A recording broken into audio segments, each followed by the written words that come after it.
Hello, hello, hola, ¿cómo estás? Slow Baja amigos. My heaping dose of gratitude this week goes out to all the sponsors, big and small, who helped me get to the Nora Mexican 1000. Top of the list, Turtle Wax. Thank you, thank you, thank you. Slow and shiny wins the day. I'm not used to dealing with corporations, and you guys were absolutely the best. I am thrilled that you sent your in-house photographer, Sam Hurley, down to document our trip, and I cannot wait to share his images with you and see what he has, see the story that he tells of the Slow Baja Safari class.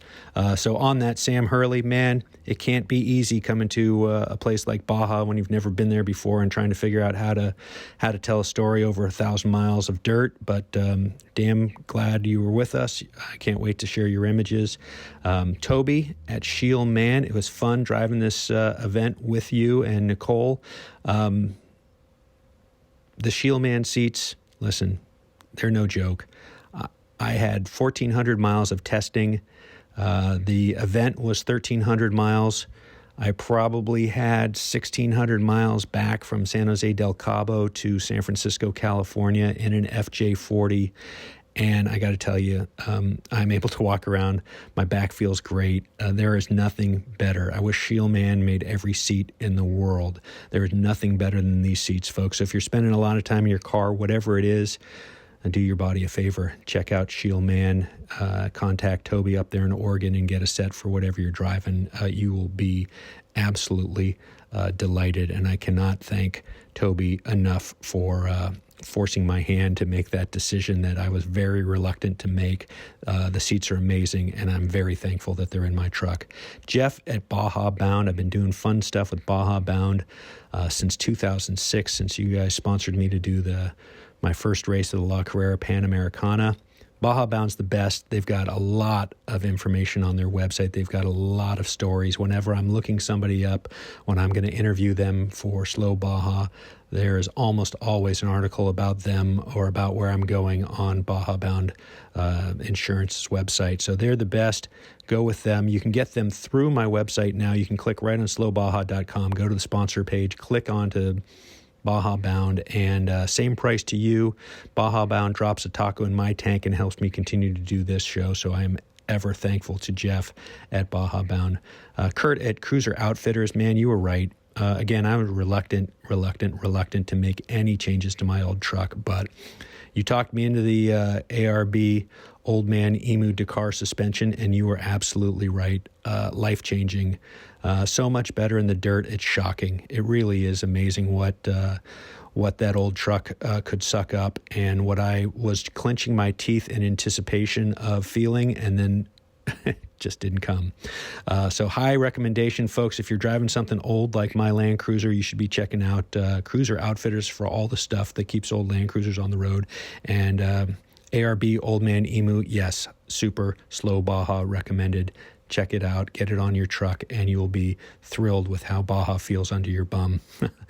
Guillermo, Big G as I like to call him, and Billy at Tequila Fortaleza. You know, I'm just honored. I'm still pouring your tequila since 2008 when nobody knew who you were. It's astonishing to me how far this company has grown, how your tequila brand has grown, and it just heartens me to be able to share the best tequila in the world with folks. And Sal Fish poured some for him, and he was delighted. He knows tequila inside and out, and I hope to get some Fortaleza in front of him and a microphone in hand for a future episode of Slow Baja, because it was a great icebreaker to be sipping Fortaleza with Sal Fish. Benchmark Maps, we used you every day. We really did. Not kidding. Thank you for outfitting the entire Slow Baja Safari class with maps. You know, when you're changing your route on the fly, you've got a trophy truck on your course, you realize you've taken too much time getting from point A to point B, and now the fast vehicles are coming up behind you, and you got to figure out a way to get to the end of the stage without staying on the course. Well, Benchmark Maps makes that pretty dang easy. We just pop it open, pull over, figure out where we're going, find that route, and we're on it. And, well, you know, it's not bad sunscreen either when you've got sunburned thighs and you're in a pair of shorts and it's 100 degrees out and you just fold that benchmark maps over your legs. Try doing that with your GPS, folks. No, seriously. 72 pages. The Road and Recreation Atlas is absolutely crucial to a trip to Baja, whether you're trip planning or rerouting or protecting your thighs from sunburn. Man, benchmark maps, it's the one. Yokohama, yeah, those Geolander mud terrains were amazing. Really shocking. They were big, they're beefy, didn't have a single problem. Thanks for your support of the happiest race on earth. And to my friends at Nora, thank you for getting a new set of tires on my truck. Truly needed. Amy in North Carolina, I had a great time with Captain America. Thank you for your support. It was absolutely integral to our success. So thank you for that, Amy. Oscar, the Baja drinking team, so proud to be associated with you guys. You're at all the big races, having all the fun. I'm delighted to be repping. Andrea, your first Baja trip was just right before the Nora Mexican 1000. I'm sorry you couldn't roll with us as well. It was a delight to have your father, Irv Hanks, who was in the very first Nora 1000 1967. It was a delight for me to be remembering him on my truck. Thank you for your support. And David Carlo, my Alaskan wheeler up there. I hope your Alaskan winters make you appreciate the Slow Baja Safari, and I truly appreciate your support. Taco sponsor, again, that makes, I think, 3 events in a row. You've picked up the tab for our tacos, and I truly appreciate it, buddy. Couldn't do it without you, so thank you. It's nice to have Corey and the Carlo boys riding with me. All right, folks, without further ado, today's show is with Raul and Caroline from Rancho La Bayota. Rancho La Bayota is a 2,800-acre guest ranch in Tecate, California, Tecate, Baja California. Probably, I don't know, somewhere less than an hour from the border. It's a portal to another era, folks. It's horseback riding. It's candlelit dining. It's no cell, no Wi-Fi. Heck, there aren't even plugs in your cabin. So you get on your horse, you take a nice ride, you take a nap. You've got hiking trails. The food is fabulous. There's tequila tasting by the campfire. You know, I can't say it strongly enough. Go unwind. Do yourself a favor. Unplug. Go on a horseback ride. I haven't ridden a horse in 40 years. It comes back to you. These horses are the best. Again, Raul and Caroline, they know how to make people just relax and enjoy themselves. The conversation flows. The tequila flows. It's a strong, Slow Baja approved. So check them out. All right, here we go.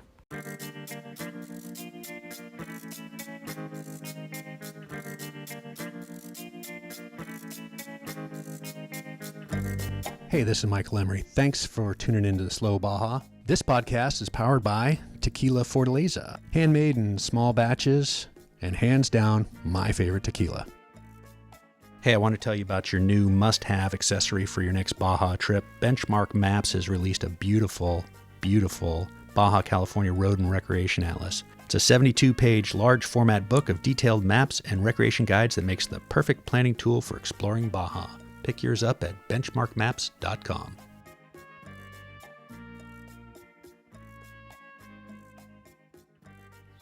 I can't believe I'm here. Well, thanks for coming here. Thank you. Thank you for accepting the invitation. Yeah. I do accept most invitations, folks, so if you've got an invitation, Slow Baja on all the channels. It's a beautiful morning here at Rancho Bayota. We're sitting on your son's cabin's porch on Ricardo. Yeah, Ricky, or son Ricky. Yeah. It's a little overcast. It's a little cool. We've got our jackets on, but this place is beautiful. Well, thank you. Thank you. We enjoy it. We love it. Well, let's say hello. I'm at this is Slow Baja. I'm on location today at Rancho Bayota. I've got I'm just touched that I'm sitting here, and my beautiful hosts, Caroline and Raul. Can you just say hello and tell me about what you've built here? Well, this is our ranch. This is a family ranch. It's our nest, our cocoon, our escape. We built this 18 years ago. Family's been ranching for generations now. And Carol and I, we bought this place in 2004, cattle ranch that we turned it into a guest ranch with the traditional activities as a cattle ranch, Caroline, And say hello. hello. How did you get involved with this? Well, I'm married to Raul, of course, but we bought this ranch, and yes, everything Raul said is absolutely true. But for me, and I'm sure for Raul too, I really enjoy when people come here and they get to get off the grid for a little while and escape the routine of daily life and work, and they can get out into nature and relax and ride horses and spend time with family and friends and with us, and we really, really enjoy that. So that's an important part of the concept of this ranch. Yeah, so folks, you're in a stunning valley. Your property is 2,800 acres or so? Yeah, 2,800 acres exactly. And we're right in the middle of the property, a tiny valley surrounded by mountains, so it gives privacy to people. There's privacy. There's no outside traffic noise. There's no booming rock concert 2 valleys over. And there's no cell signal. There's no Wi-Fi. I don't think there's even a plug in my cabin. If you want to plug something in, I don't think there's a plug. There's beautiful rechargeable lights that look like they're candles. And it's just, you have to take a deep breath here and just slow your roll and get into the rhythms of another time when it got dark and people sat by the fire and they went to bed and then they got up early when the sun came up or before the sun came. In our case, when it gets dark, we play cards with our guests. We play jokes, tell stories, exchange comments, lifestyles. Sit around the campfire. Yeah. And that you're right. We don't have any Wi-Fi, not because we're too far away. We just don't want to have that here. And we're lucky enough that the valley, the mountains, are covering the signal, so people get to disconnect. They come here and they disconnect from their real life. It's good to disconnect once in a while, and so bottom line, that's what it is. It's a place to like Recharge a retreat. the battery. There you go. Recharge the battery. Recharge the battery. Yeah. Yeah, but it was funny. Okay, so we're at a guest ranch. It's a little bit like City Slickers. I haven't ridden. I grew up on a little ranch, but I haven't ridden a horse since I was 11 years old or something. And I'm on a ride, and we get up your long driveway, which is this beautiful dirt road that goes way up almost a mountain, way up a hill. And you get to the top and your phone, bing, bing, bing, bing, bing, bing, bing, bing, bing, bing, bing, bing, all these messages coming. And, I was working on a project that was pretty important, and I got here and I just had to say, okay, well, it's whatever's going to happen. Somebody's going to handle it or it's not going to get handled. And when I get a signal on Sunday sometime when I get back to Ensenada, I'll be able to deal with it, whatever the outcome is. Maybe it got handled, maybe it didn't. But it was just funny to be on a horseback, squinting at my phone screen saying, oh, scroll. And of course, Raul, that's your office. You're up there doing business. You have to get to the top of the mountain to get a signal to handle the daily transactions that need to be handled to communicate. Even so, we are off the grid. We have to communicate with our clients, people who is making reservations, people who has questions about the ranch. So we do check out once or twice a day. We go to our office, which is a 360-degree view on top of a hill. And so that's where we get connected, and that is true. Yesterday, remember, I say, I'm going to get my phone. I left it on my horse. And I said, nobody's ever said that to me in my entire life. I've got to go get my phone. I left it on my horse. And he meant it, folks. And he meant it. So can we roll back the conversation a little bit to Raul, your upbringing here, and Caroline, your upbringing in Los Angeles, and how the two of you met? I think that's a funny story. Well, Raul can tell the story. You want me to tell? Okay, Yeah. so in the mid-'80s, I was in the Mexican tile business, pavers and Talavera tiles. And I used to send those tiles to one of my aunts that had a store, a wholesale store in North Hollywood, California. North Hollywood. So I used to take all those tiles, export them to United States, and spend a few days there in Los Angeles delivering the tiles and doing the business part. So that went for a while until I decided to rent a little place there. And it's funny because that was kind of like when people say about destiny. I was in the office, my aunt's office, and it was a very hot summer, and I decided to cross the street and buy a cold Coca-Cola. Then on the way out, I picked up the recycler. I don't know if you remember the old newspaper, the recycler. That's where you found all the good deals on surfboards exactly. and cars the, and everything the else. old eBay, Penny Saver and the recycler. Exactly. So I pick up one of those newspapers and I start reading it. And then I see horse property for rent. I said, wow, that's cool. So I went to see it with my aunt. And I saw the property. It was a mobile home, like a trailer type, type. And so I was looking around and I said, wow, this is a good place because I can have my van here, my equipment, the whole thing for the tile. And I end up renting the place. And a week and a half later, I hear about this girl rent an acre and a half behind the property. So I didn't know her. And at that time, I had a dog, a border collie. His name was Tequila. Tequila was a very hyper dog. So he was actually living my property when I wasn't there, and he would go and chase my neighbor's chickens and kill a few. And my neighbor was a big dude, a big Viker, like double my size. So one time he comes to the house, to my place, with a dead chicken in his hands, and he said, your dog is killing my chickens. One more chicken he kills, I'm going to kill your dog. So I said, okay, I got it. I got the point. I got the message. So I had to put a long leash to my dog. And so every time I left the tile place, I left my house, I left my dog with a long leash. He was okay like that, but somebody didn't like that. This girl that rented the place in the back property, she didn't like that, so she will drive by and untie the dog, and the dog will follow her. So one day, I come home, and the dog is not there. It's in the boarding stable that this girl set up. So I went there, and I found the dog there. He was barking at me, and being very happy and doing circles around me, and then kind of like getting me close to this girl who was in the center of the arena with a horse.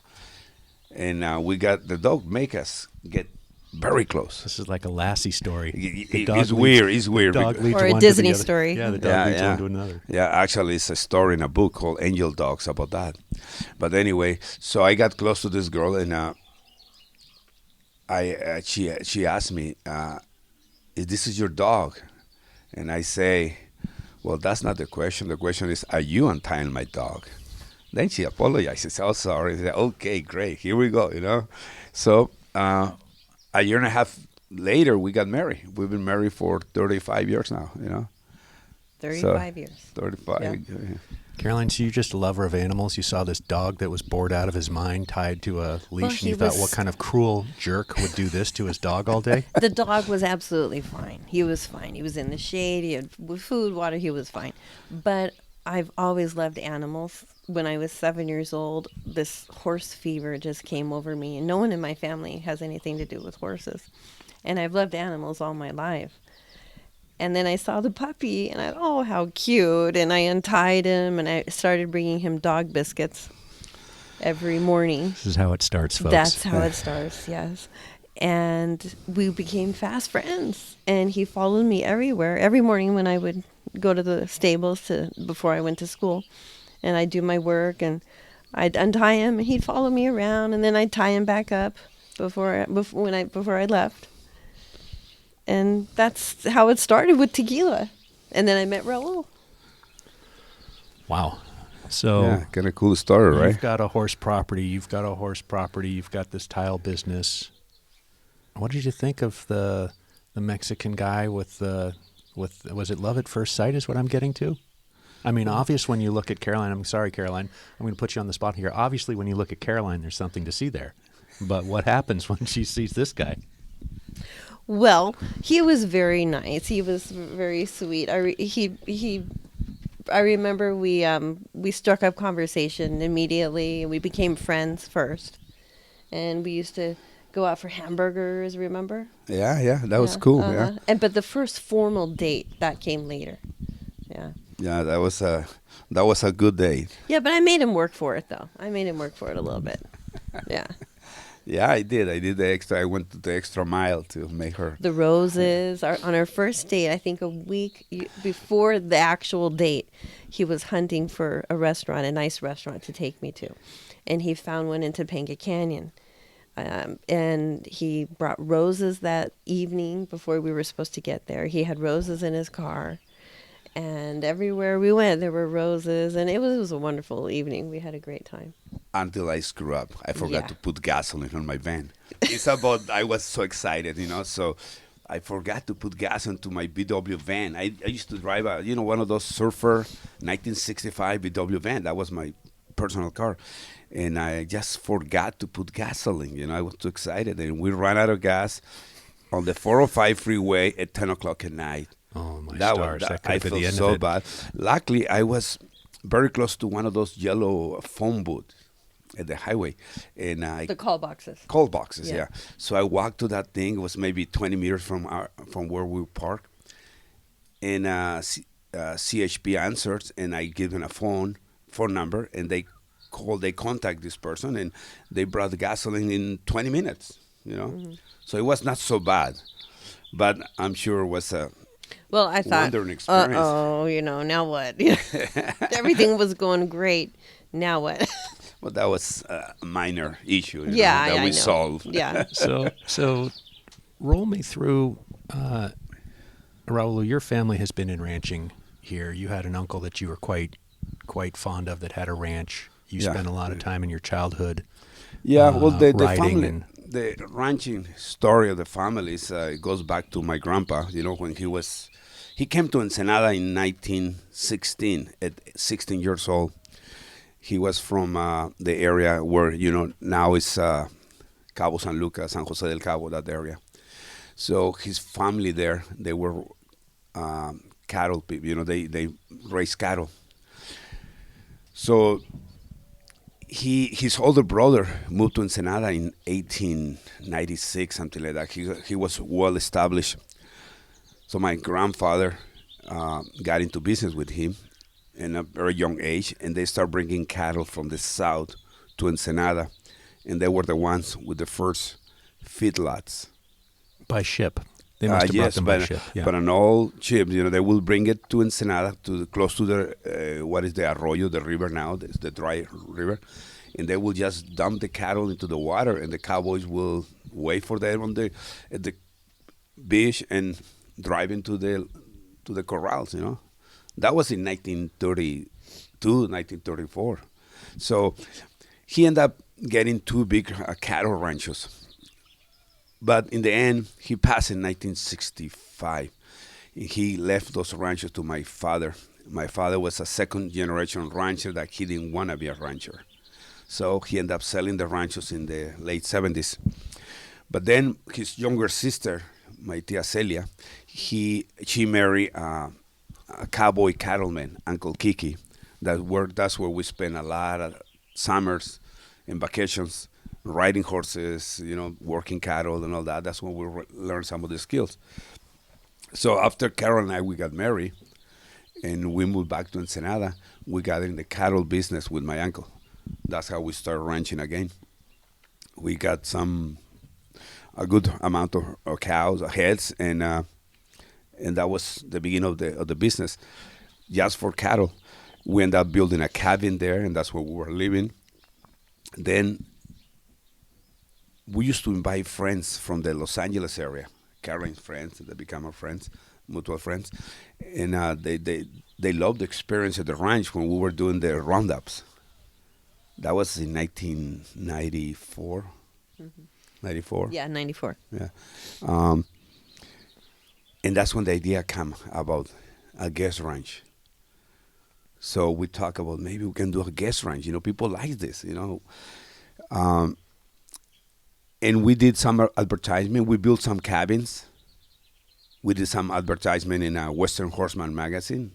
Tiny little ads. They were very expensive, and that's how the whole thing began. Getting groups and offering the ranch life. That's bottom line there. Yeah. And how did you end up coming to this place where this phenomenal, magnificent property became yours, and you were able to keep this tradition going? Well, that's a good story. I tell you why. When we were at the rancho, my uncle's ranch, for many years, he passed away on 2002, and he was basically the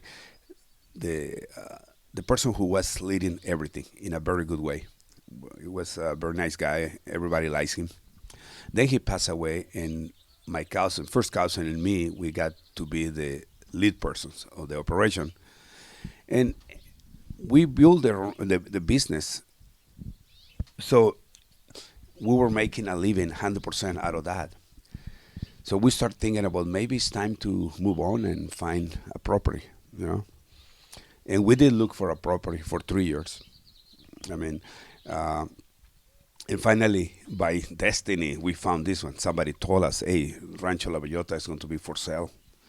So we ended up coming here. I came one day with my daughter and two of her friends when she was a kid. We drove into the ranch, and immediately after seeing several ranchos around Baja, we saw this one, and it didn't have anything. It's just the land, okay? But it has these beautiful oak trees. So when we drove into this place, I felt like this is home. I don't know how much they're selling it for. I don't know how we are going to pay for, but this is home. This is where you want to be. Yeah. May I add something? Yeah, please. Okay. Yes. Yeah. You're good. It's kind of a funny coincidence. I don't know how it works. Sometimes we don't understand the way things work. But this ranch belonged to the father, Raul's younger sister and the son of the owner of this ranch before we bought it were really good friends all through high school. And so one day he saw Raul in town, and he knew Raul was looking for a ranch. And he said, my father's selling my ranch. You want to come and see it? And that's when he came. And it was just perfect. Raul said he came down into the ranch and he saw it, and it was just perfect. Yeah, so we found what we need here. We found what we need, and of course it was very expensive, and we were not ready to buy such a big property, 2,800 acres. So we started talking with Don Jaime and Doña Lupe, the owners, and kind of like, I believe they saw themselves in us, young couple trying to buy a property to make a living, and with kids. So we used to go to their house and have coffee with them and tell them why we want the property, and what we're going to do here and all that. And they kind of like sympathize with us. They felt like they felt comfortable with us taking over their life dream. They make a living out of here for so many years with cattle. So because they did have buyers that they want to buy it in one shot, Yeah, cash down. Yeah, cash down. People done. with money that, hey, I just want to have a ranch. But they actually were very interested on us, and so when we were talking about prices, one of the first times I met Don Jaime, he looked at me and he said, you want to buy my ranch, I want everything up front in one shot. So I say, oh, that's not a problem. Then I told Caroline, so when are we going to San Diego? And she said, I think we're going on Saturday or Friday. Okay, Don Jaime, it's not a problem. You want everything up front, right? We're going to San Diego on Friday or Saturday, and on Monday we'll see you, because I'm going to buy a lottery ticket on Saturday. So if we win, I pay you, not a problem. So I make him laugh. And from that moment we kind of become very friendly. And I told him I gave him my proposal about payment. And I asked him, I know I want to tell you something that is kind of funny, but please don't laugh until at least ask me why. So this is my offer. I will give you this amount of money and the balance in payments. But when I give you the down payment, I want the property D under my name. And I ask him again, don't laugh at me. Yeah. So Just now he has ask me to trust why. you to pay it off. Yeah, yes, when ask it's me already why. in your name. So he said, okay. Yes, exactly. He was going to release all the paperwork Right. when I pay the percentage, like 30%. And I said the reason why is because this is a big step for us. I have the money to give you a down payment, but I have the money to build the ranch. So thinking about the worst, if I have a heart attack or whatever, and the ranch is not under my name, we lose everything. Now, if something happened to me, I know my wife and my son will pay you because we already have the clients. We are ready to start working. So if you do that to us, it will be the greatest favor somebody can ever done for us, and we will pay you on time. And so he said, okay, let me think about it. And in December 2004, December 26, his son called us and say, my father want to talk to you guys to bring the family. So we went there in maybe, the meeting was at 7 in the morning, and we're talking about an hour and a half distance from Ensenada. So we got there at 7 o'clock in the morning, having coffee and the whole thing, and having a nice conversation with the couple, with the owners, Don Jaime and Doña Lupe. And after we talked for like an hour, different topics, he turned to his wife and said, you know what? I think I make my decision. This ranch should belong to them, So when we left that house at around 10 in the morning, we were the owners of 2,800 acres, So it was. He's got tears in his eyes right now, folks. I mean, it's amazing. Well, we're going to take a quick break right here, talk about Baja Bound Insurance and how you can head on down to Mexico and see a beautiful place like that. So we'll be right back. You guys okay? Here at Slow Baja, we can't wait to drive our old Land Cruiser south of the border. And when we go, we'll be going with Baja Bound Insurance. Their website's fast and easy to use. Check them out at bajabound.com. That's bajabound.com, serving Mexico travelers since 1994. We're back with Raul and Caroline. We're sitting in the beautiful Rancho Bellota. It's still cool and lovely. The birds are singing. This is Tequila, yeah? This dog. Yeah, our dog Tequila. So right many there. dogs named Tequila. Yeah. Tequila's sleeping right here at Caroline's feet, having a little dream. It's a nice day. It's a beautiful day. It's a beautiful day here. Caroline, you have a whole nother life besides being the I don't know what to say it. Are you old enough to say Doña yet? No, do not call me See, Doña. Not yet. Excuse my Please. excuse my ignorance. It's funny because anybody who calls me Doña, I say, please do not call me Doña. No. Yeah. Not yet. But it's for respect. It's respect, I You're the know, ranch but- owner. They respect you as I know, I as a understand, boss, but it makes me feel old. I don't know. Yeah, and you're young grandparents. You have a granddaughter Yeah. now, 2-year-old, who's spending some time on the ranch.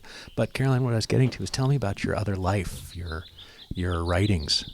You've got Well- a whole thing. Yes, I'm. I have another life. Yes, I do. Ever since, well, I guess it started when I was around 15. I always loved to write, and I wrote short stories. I've had some published in 2005 and 2006.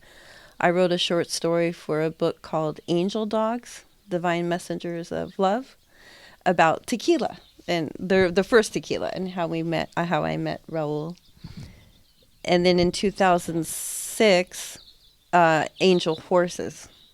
And that was about my barrel racing days when I was a barrel racer. And it was a special story about my horse and how we participated in the rodeo circuits around here in Baja.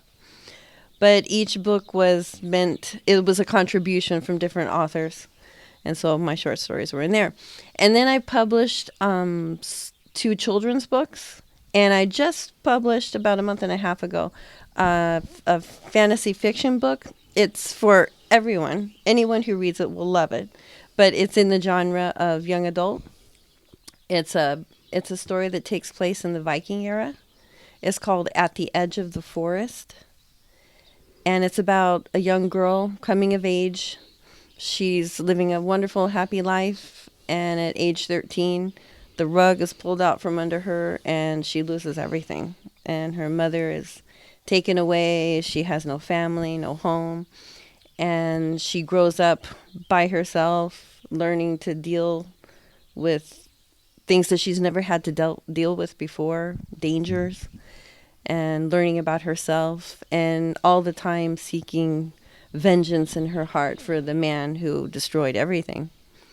And it's a coming of age story, and it's a nice story. It's got adventure in it. It's got a horse in it, of course. And I'm going to continue writing. It's what I really love to do. I find a lot of peace in it. It's just something that's in me. My dad was a writer. My mom was an English literature major. It's just in my blood, I guess. That's what I say. It's in my blood. Writing and horses. Yes, yes. Have you written an account of the ranch yet? I have tons of stories about the ranch, and I do write lots of stories about the ranch. Oh yeah, good stories. Yeah, Very good stories. There yeah. are so many stories. And I'm on a writing platform called medium.com, and I have lots of stories about the ranch on there, and on my computer, of course. But what I'm planning to do is to get a book together with all the stories that I have about the ranch and write a book about that with tons of stories in it. Well, in my short time here, I think it's book worthy. Let's change gears here a little bit. You two are pretty serious overlanders as well. Well, yeah. We've been camping overlanding style. You're car campers. You're Yeah. not overlanders. No, exactly. Yeah, exactly. And science. I'm saying this in jest because you've got 2 beautifully built, hand-designed machines. So Yeah, they're very comfortable, and they can go any place, anywhere we want to go. You know, we like road trips. We like to experience that. We don't like too much destination vacations. So we build these cars to go any place we want to go whenever times allow, because we are pretty much busy here at the ranch, which is a good thing. It's a good thing, and we enjoy people every single day here. But once in a while, we take tours to the peninsula. You know, we have this beautiful backyard, the Baja Peninsula, that is 1,000 kilometers long. So plenty places to go, and we build the cars specifically for that, to go the road less traveled. What is the expression in English? The road less traveled. Exactly, to go to those places. And we built my last build was a 1969 Suburban that our kids, they nickname it the Subi. So when we were camping 25 years ago, they always will ask, are we going on the Subi? So end up to be the Subilander. That's the name of our truck, and we built it to a point that is very comfortable for the 2 of us. Has a nice sitting area, cooking area, nice bed, and it's it's not so bright or so how you say that, to take too much attention. It doesn't stand out. It doesn't stand out too much. It's an old truck. Yeah. You're laughing about that, right? It doesn't stand It does out. stand out a little bit. In a sea of Sprinter vans, you basically have created. I think your vehicle is actually the picture that was in my father's mind when he was driving his 1978 Westphalia, and he thought, I need something with a little more room, a little more power, but I need exactly this: a pop top. I need this stove, this storage. Yeah. It's like a beautiful yacht. It's a yacht-like interior there, not with fancy woodwork or anything, but very, very well designed. Basic and practical. Basic and practical. Actually, everything has its place. the woodwork was done by a guy who works in sailboats in Ensenada. Well, there you He go. does these beautiful sailboats. So I told him, we want this truck to be comfortable. So the two of us, we work on design and we did some drawings, and he ended up doing the job, and it's great work. Very basic, but very practical and very comfortable. Yeah. You know? And it's a 350 with the 2-barrel, so it's an easy thing that could be fixed in anybody's little, Any place. any town, Yeah. any mechanic shop. I didn't want any computers. I didn't want to, because we could have buy a newer truck, maybe a Sprinter stuff and build it. But I want something that I know what I have. Basically on this build, the only thing we left from the original truck is the body and the chassis. Everything else is new, from axles, differential, transfer case, but everything is old school. For me, that's very important. I want to be able to fix it in any time. And I understand about all 350 engines. I mean, this is a new engine. I got a crate engine, but it has the old intake from 1969. It has the 2-barrel Rochester carburetor that I can disassemble it with my eye closed, He can fix anything with a paper clip. Yeah. Yeah. I mean, there's a little bit of a stereotype of coming to Mexico, and I always say any mechanic here with a screwdriver and a bottle cap and a piece of chewing gum Duct tape. can get your car going back down the road if your car's old enough. Baling they don't wire. have computer analysis. Yeah, baling wire. That's true. Yeah, baling wire. Yeah. So the overland, the trips that you take, getting away from it all is quite serious to you. You say to your kids, "Give me 2 weeks a year. Yeah. We're going to camp." Oh, yeah, that's true. Well, what we do is we try to have a family tradition. That at least my son loves overlanding. He has a Land Cruiser. Our daughter is using our little truck, what we call the Mini Moke Ecolander. Okay. So we try to. Well, we've been living in Ensenada for 2 weeks, for the ranch for 2 weeks, going to the south, just as a family tradition. Now with our granddaughter, this is an amazing experience to have her in the middle of nowhere on this pristine beach and deserts and plants and all that you see in Baja, all these secret corners. So yeah, we are trying to keep that family tradition, and we love overlanding, which is basically camping, but long term. Yeah, you've got your stuff with you. Yeah, there we go. Exactly. You don't need to touch civilization every day. We only need to, how you say, reload our stuff, the groceries. Restock. Go to the Restock. market, restock. Every week. Uh-huh. Maybe every week. Yeah. Yeah. And your tradition here of welcoming overland travelers here, you're not a free campground. You can't come down from San Diego and camp here for the weekend. Oh, okay. What Unless you've driven to Patagonia first. Yeah. No, this is what we do here. We support the overland community, and why we do that is because that's how we travel. We want to give them a good place to rest when they're coming. Mostly people are coming that they come to stay here for a few days. About the overlanding is because they're on the way south or coming back from Baja South or mainland or South America. So we're trying to provide this comfortable place for them so they can have a good time, rest, and be prepared for the rest of the journey. Mm-hmm. You can find us in iOverlander, and you can read about all the testimonies. You can read the testimonies there, or reviews. Reviews, Yeah. Uh-huh. And Raul gives out great information on places to visit while they're in Mexico, people that we know up and down the peninsula who to connect with. So he's just a walking encyclopedia of Baja California. Well, all of Mexico, but on where to go in Baja, he knows. Yeah, and also, a lot of people worries about the safety in Mexico, but it's been blown up out of proportion.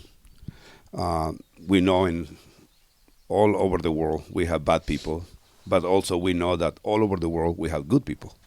So we just concentrate on the good people, trying to do good for people that visit. Yeah. Because we want them to have a good experience while they're in Exactly, yeah. Mexico. And if they have questions about the unsafety, we are very honest to answer. Oh, we don't sugarcoat everything. We don't try to make it perfect, but we know that we have some issues, but we also know that we have good things, same as USA of any other country in the world. So we just concentrate on the good stuff. Can we talk about a few of the good things? Caroline, you want to name a few good things about living here in Baja? You've changed your whole... Well, I've lived here for 30 years. Yeah, exactly. Yes, we moved here when I was 22 or 23, right? Well, I don't know, 30 years ago. I'm not going to say how old I am, but 30 years ago. And You're still very young. That's okay. Don't worry about that. And I found that things seem to slow down. Family, I know family is very important in the U.S., but here in Mexico, the family unit is closer. We're a lot closer locationally and also within our hearts. We're always together. We may not see each other for a couple of weeks or a week, and then when we see the person again, it's like we saw them yesterday. And that I've noticed. I seem to have one foot in the U.S. and one foot in Mexico, so I'm very familiar with the two cultures. But in Mexico, things slow down. It's more relaxed, easygoing. I mean, life can get busy because we're working, but that's what I've noticed, especially about family. Yeah. And can you give me kind of a rundown of typical trip here on the ranch? People are going to come in. You've got a group now that's going to exit today and another group coming in this evening. Mm-hmm. Break that down for me. So I think there's, 8, 10, 12 people? 12 people, yeah. 12 people right now. In this group, 12 people. And tomorrow, later on today, 9 arrives. So let's talk about the rhythms of the ranch. Well, it's very interesting because our guests, they come down and they have a wonderful time. Hang on for a second. They park on the U.S. side of Yes, the they border park on the U.S. in the side. pay lot, so it's all secure. Yes, uh-huh. And then you collect them in your They walk across. in your modern Suburbans. Yes, and we're waiting for them right there. Right, as soon as they cross, they'll see us right on the corner waiting for us. We take them to the ranch. We bring them here. And the weekend starts. They usually arrive on a Thursday. It could be a Sunday, but usually it's Thursday. Any day of the week. And they get settled in. We have a nice dinner. We talk. We're always with our guests. We really participate with the group. And then Fridays and Saturdays, we'll do 2 rides, one in the morning, one in the afternoon, depending on what the guests want. Sometimes they want to go to the wineries, so we'll take them to the wineries. Once we have them here, we find out what they want to do, what the plan is, and then we're very flexible, and we'll take them to the wineries if they want. We go horseback riding, the number of hours they want to go, and that's basically, we're just catered to them. Clay shooting. Hunting. Quail hunting. Yeah. Coffee's ready at 6:30 in the morning. Coffee's ready at 6:30 in the morning. You've got a beautiful, homey, what should I call it? Just a warm, comfortable dining room, lit by candles, lit by sunlight in the morning. You've got a couple of wonderful cooks in the kitchen on they do a wonderful job. Massive 1940s stove, and I don't know if they have 4 or 6 of those blue enamelware coffee pots going, and they're pouring the coffee through a little filter. They're always full. Yes. They're pouring a coffee through the filter right into your cup, and it's just, you can sense, or I can sense, that there's love behind there. These aren't just employees coming in, punching out, and these are people who enjoy what they do, providing the hospitality with the smile behind their mask. I can see it in their eyes. They're still smiling. We have a good team. You've created some warmth here. Yeah. And your clients seem to me, the group that's here now, they're all familiar. They've been here. And if the one or two that may have not been here, they couldn't wait to get here because their friends have told them about the amazing vacations they've had here. Yeah, the whole idea here is to keep it as a family, every weekend like a family reunion. It's so cool for us to see familiar faces when they come back and and they feel like this is home away from home. When we reach that feeling, that's mean we succeed in what we're doing. So many of our clients, many of our guests, they have become friends We're lucky enough to have them as friends. And so part of the experience here is the home feeling, like in the kitchen, these ladies. We have a dream team now. I mean, the caretaker, the wrangler, the cook, the assistant. The assistant, Rosa, she makes the best margaritas, Oof, they are so good, and everybody loves them. So the whole idea here is for people to feel at home, And our mission, Karen and I, our mission is when we meet them at the border, we try to make everything as simple as possible. And we try to learn their names on the trip from the border. Well, If we don't know them. We do. Yeah, Mhm. we learn their names, and so we can talk to them very personally. That's why it's a guest ranch. They are our guests every time they're here at the ranch. It's like they're coming to our home. And they say it. It says, they say, I feel like I'm coming home again. Right. And that's a great thing to hear. That's what we want to hear. That's the whole idea.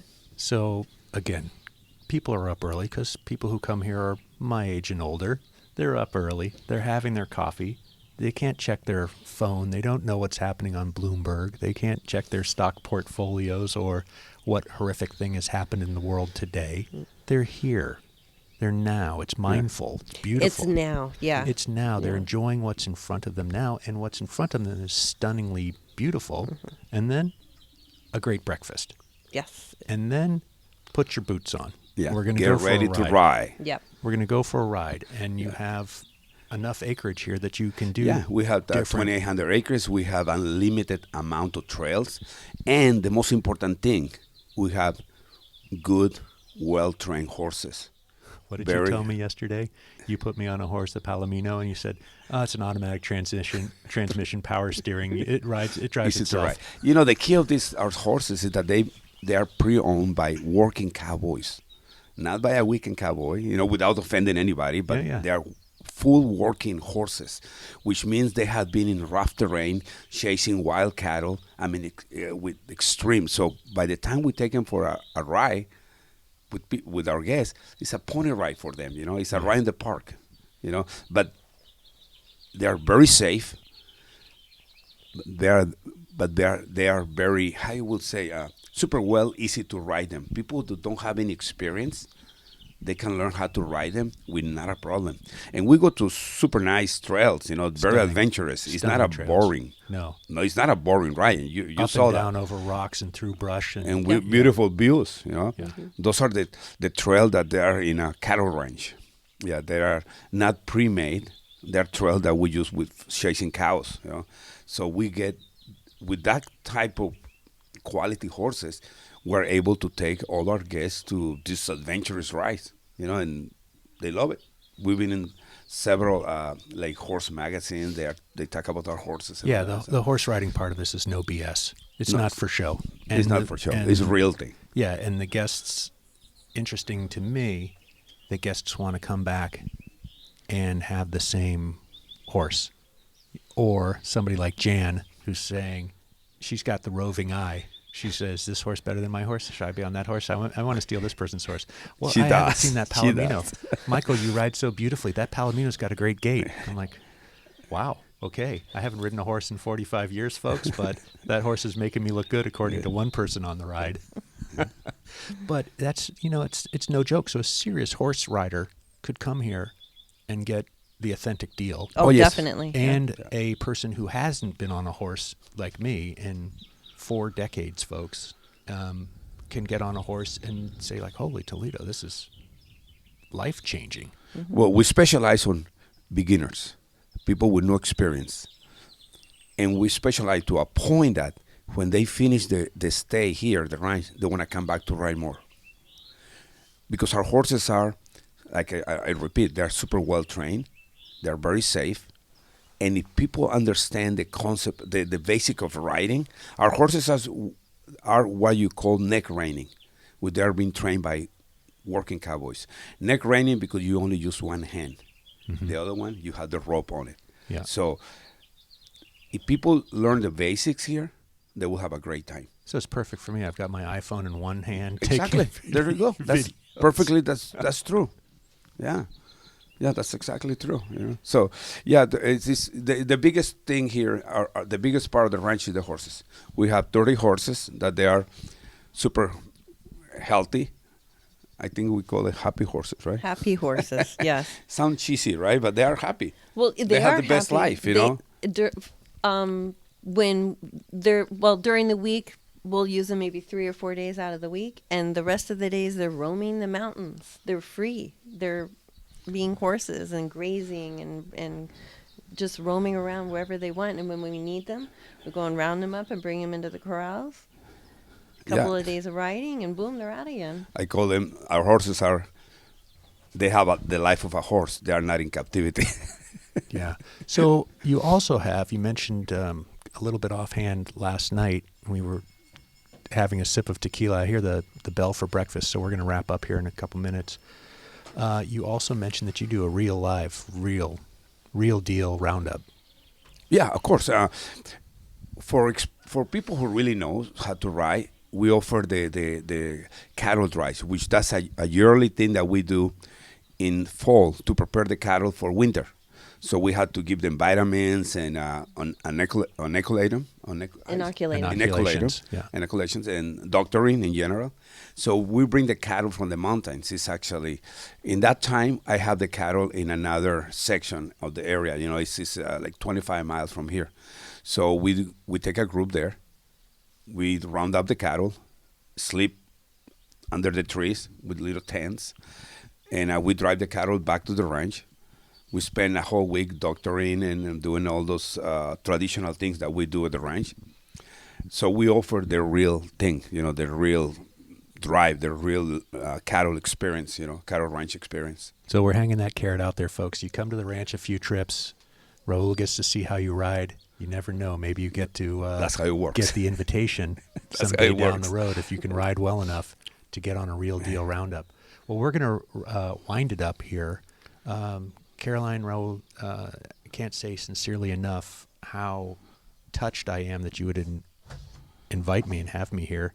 You know, just because I have the old slow Baja truck and Raul has a soft spot for Land Cruisers. I think that's the real connection. Well, you know, that's we have to call it destiny, right? Well, Somehow our path cross, you know. Yeah. So and you're super responsive given the parameters of when you have signal. So we were back and forth in a number of threads on the magic of the internet, Instagram or Facebook or however we got connected here. But I didn't realize you had to make quite a trek to the highest point in the land there, to your cartel lookout spot so you could work in the office. you made that joke, right?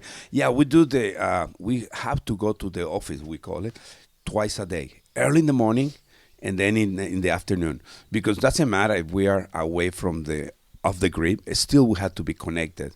So we try to answer as fast as possible to our guests. Yeah. You know, we're in the times of instant gratification. People want Sure. everything fast.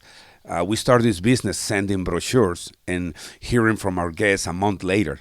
You know, and then when they approve, they decide to come. They will send a check to our PO box in San Diego. That means we had to drive to San Diego. And sit in the border traffic. Exactly. So Yeah. all that process, it turned into seconds now. Yeah. You know, people make a deposit, electronic transfer, or whatever, and we make reservations every single day. We're making reservations every day. So tell me the best way for people to find out about you and the best way for people to contact you so they can come and have this amazing experience. When in social media, they find us as a Baja Rancho La Bellota, and right there we That's connect. double L, folks. Yeah, Baja Rancho La Bellota. Bellota. Rancho, Baja Rancho Bellota, La Bellota. La Bellota. Yeah. But, folks, remember, it's double L's. Yeah, Baja Rancho La Bellota. Okay. And And you it'll will be in the find show us. notes. Yeah. You can find it there. Yeah. Where else? You're Baja Peninsular on... That's for our travel, our private travel, Baja Peninsular Overland on Facebook and Instagram. That's for our private travels, you know. But for the ranch, I repeat, it's Baja Rancho La Bellota. And they can find us in social media. They can find us in a TripAdvisor. We have a website. It's rancholabellota.com. But Facebook, Baja Rancho La Bellota. If they type the name into the Google search engine, the Facebook page will pop up immediately. Yeah, it's the first. And Caroline used to handle all that communications, but she's delegated that to Raul. Very carefully. Delegated that to Raul. So you will get this charming face, the Mexican Anthony Hopkins right here, There we go. who will be behind all that communications, and you're right on it twice a day. Yeah. We're there. She taught me well. Yeah, she Yeah. taught you well. Well, Yeah. I can't say it sincerely enough. Thanks for making a little time for Slow Baja, for this experience, for this communication. Hi. Slow Baja approved, folks. Figure out how to get down here. Bring your family. Have this amazing off the grid, not off the grid as much as off of the screens. Get off the screens. Get down here. Breathe deeply. Ride a horse. Eat the breakfast. Oh yeah, Which enjoy we're the gonna go coffee do in the right morning. now. Yeah. Drink the real cowboy coffee. Yeah. And the conversations, I mean, we are so blessed. We meet people from all over the world. We listen to their stories. It's unbelievable, a great experience for us too, because we love to have the people here. The thing that we didn't even touch on is this tequila thing that you and I have. So next conversation, you're going to tell me about Okay. Cava de Oro. I will tell you about my Cava de Oro tequila, and of course, you will tell me about Fortaleza. No, wait, best Fortaleza, tequilas. we don't need to talk about anymore, but we'll talk about that. You run trips to tequila. You run trips to the whales. Yes, we use You'll take people places. It's not all just here at the ranch. exactly. There's Yeah. a lot going on. It's on the website. It's on the social media. Check it out. Hi, Slow Baja approved. Let's have some breakfast. Excellent. Thank you, Michael. Thank you. Okay, we did it. I hope you enjoyed that conversation. Raul and Caroline are terrific hosts. Rancho La Bayota is a strong, Slow Baja approved.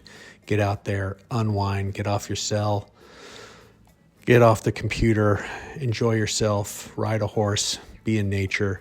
All right. You know what to do, but I got to ask you because it's not getting done. If you're on Spotify, please drop a review on. I'd love for you to say a few kind words and drop 5 stars. Apple iTunes, that would be great if you Apple iTunes listeners could do that over there as well. It's pretty easy. You click the 5th star, they light up, and then you say some nice things about me. And then if a few people do that, Apple says, hey, what's going on over here? And then they kind of recommend my show, which would be great to have people listening like you. Believe it or not, the t-shirts are in. They are finally frickin' in. So for the first time in a year plus, if you're a size large, which most of America is, well, not most of America, most of Slow Baja is, we'll put it that way, get a dang shirt before they're gone. White, black, short sleeve, long sleeve sweatshirts in black. They are there. We've got small, we've got medium, we've got large, we've got extra large, we've got double XL. I think there's even a triple XL in black still, or 1 or 2. The hats, all the old popular hats, they're back. So stickers are replenished. Get them all while you can. I'm going to give a bunch of them away, I'm sure, while I'm in Baja. So if you've got something you want, get it now, because I'm going to be broke when I get back, and it's going to be months and months and months before I can order t-shirts and hats again. So get them now, folks. Thanks again for those who dropped the taco in the tank. I acknowledged you in the beginning of the show. It really does warm my heart, and it really does help me get the show along. I'm doing this, I don't know how you say shoestring in Spanish, but that's what I'm doing this show on. So I appreciate everybody who chips in and supports. Please, if you're thinking about it, you can cruise right over to Instagram and click the Drop a Taco in the Tank, or at slowbaja.com you can click the donate button. And of course, at slowbaja.com, all the episodes are there. Contact info's there if you want to get a hold of me. If you've got a show suggestion, I want to hear it. And with that, I'm going to leave you to the rest of your day. So, hey, thanks. I'm going to be back with something fun next week. And Steve McQueen, my amigo, he said it. Well, he didn't really say it. He kind of I'm paraphrasing, folks. I'm paraphrasing McQueen Foundation. Baja is life. Everything that happens before or after is just waiting. Have Have I told you about my friend True Miller? You've probably heard the podcast, but let me tell you, her vineyard, Adobe Guadalupe Winery, is spectacular. From the breakfast at her communal table, bookended to an intimate dinner at night, their house-bred Azteca horses, Solomon the horseman, will get you on a ride that'll just change your life. The food, the setting, the pool, it's all spectacular. AdobeGuadalupe.com. For appearing on Slow Baja today, our guest will receive the beautiful Benchmark Map 72-page Baja Road and Recreation Atlas. Do not go to Baja without this, folks. You never know when your GPS is going to crap out, and you're going to want a great map in your lap. Trust me.